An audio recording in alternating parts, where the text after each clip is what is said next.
I'm Paul Levinson, and welcome to Light On, Light Through, episode 383, my review of Constellation, a new series on Apple TV+. Well, I've read and seen many alternate reality stories over the years. Some are caused by quantum entanglement. That's the mega version of two subatomic particles colliding and then moving in opposite directions, but still intimately connected. That was basically the story, the setup for the Chronology protection case, which was a novelette that I wrote, and it was made into a low-budget movie by Jay Kensinger and a high-budget, full-production, full-cast radio play by Mark Shanahan. But some alternate reality stories, the alternate realities just happen, or maybe they are already there. Now, I just reviewed a movie, Quantum Suicide. It's a science fiction movie. It's now making the film festival circuit, and it should be out probably this fall, streaming somewhere on a major platform. And that was a great quantum entanglement movie. And I've written, a few double reality stories and one novel with that premise myself. If you're a listener to this podcast, you've heard me talking more than once about its real life and alternate history of the Beatles. But none of the television shows I've seen, none of the movies, none of the short stories and novels I've read, and the few short stories and novels that I myself have written, none of them explore the existence and impact of alternate realities and the exploration of quantum entanglements on families. Literally family life, the way that Constellation does.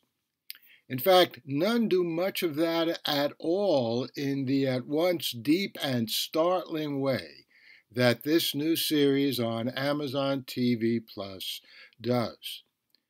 So let me warn you about spoilers ahead. The title and the start of Constellation might make you think, and probably would make you think, it's a story about space travel. But it turns out that space is just the catalyst for a powerful, heart-tugging story that takes place right here on Earth.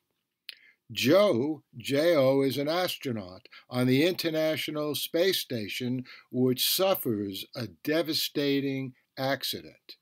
Most of the astronauts, cosmonauts, and space travelers from Europe manage to return to Earth. But Joe and Paul are left on the station. Paul dies of his injuries. Joe manages to get back to Earth, and that's when the fun begins. Or to be more precise, fun for us, quite the opposite for Joe and her family. Now, Jo soon discovers that things aren't quite the same with her family as when she left for the voyage to go to the International Space Station. Her husband, Magnus, is surprised with how much Jo seems to like him. They didn't have, I guess, the best marriage. Her daughter, Alice, doesn't seem quite the same person. And we soon learn that this voyage to space has split Joe's reality into two, literally. There are or were two Joes, two Magnuses, two Alices. And we hear about macro-quantum entanglements. In this case, two families, which in fact are two versions of the same family. And then things get really crazy when members of this family try to communicate with one another. There's a nice history to this presented in the movie. The same strange effect of going out into near space turns out has been happening since the 1970s. And there's a touch of alternate history here, too, in this movie. There's an Apollo 18 trip to the moon. In our reality, the Apollo program ended with Apollo 17's trip to the moon.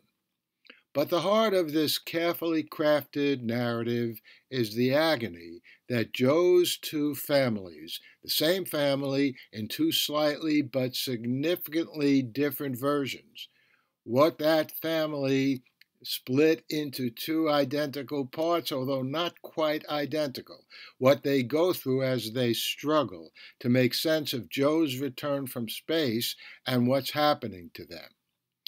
And I have to say, the narrative is immensely savvy, with winks to all kinds of things. There's a cat that lives and a cat that dies, the same cat actually, in alternate realities, apropos of Erwin Schrödinger.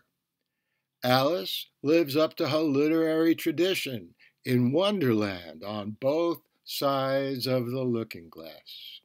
And the story is really lifted by powerful performances, especially Rosie and Davina Coleman, that's right, twins, as the two Alices, and Noomi Rapace as Joe. Jonathan Banks as Henry Budd Caldera, an astronaut on that Apollo 18 mission, and still very much around in twofold form in the 2020s, puts in an even more memorable than usually crusty performance. And it was good to see Barbara Sukawa as Irina, a cosmonaut whose double plays a crucial role in this story. She did a great job, Barbara Sukawa, in the 12 Monkeys television series. But in addition to all this great acting, hats off twice to Peter Arness, who you may recall had a lot to do with the creation of Wallander, that great Nordic noir series. And Peter Arness created and wrote Constellation. All in all, a thought-provoking, tightly woven, emotionally valent 8 episodes of what could well be the first season of more to come, and I won't soon forget in any case. The Light on Light Through podcast. And I hope you enjoyed that review of Constellation. I'll be back here next Tuesday with either another review or an interview, who knows.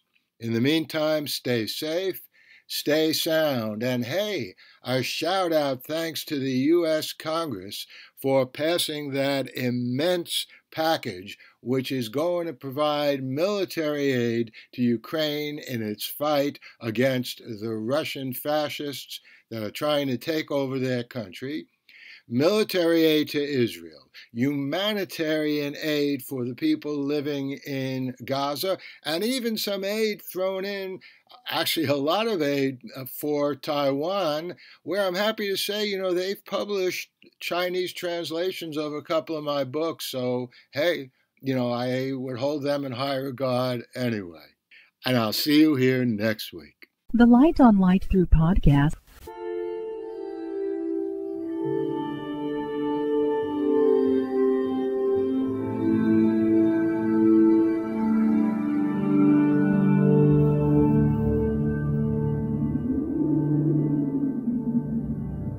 Athens, 2042 AD.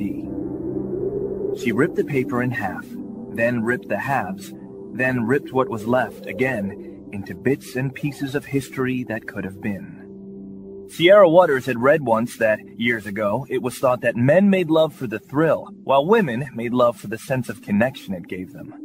Curled Up with a Good Book says, Sierra Waters is sexy as hell.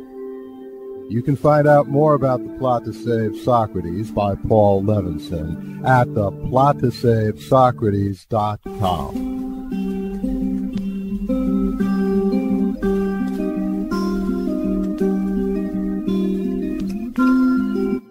Your brilliant story, it's real life. Paul Levinson silk code about an ancient biotech war raging on in secret for centuries.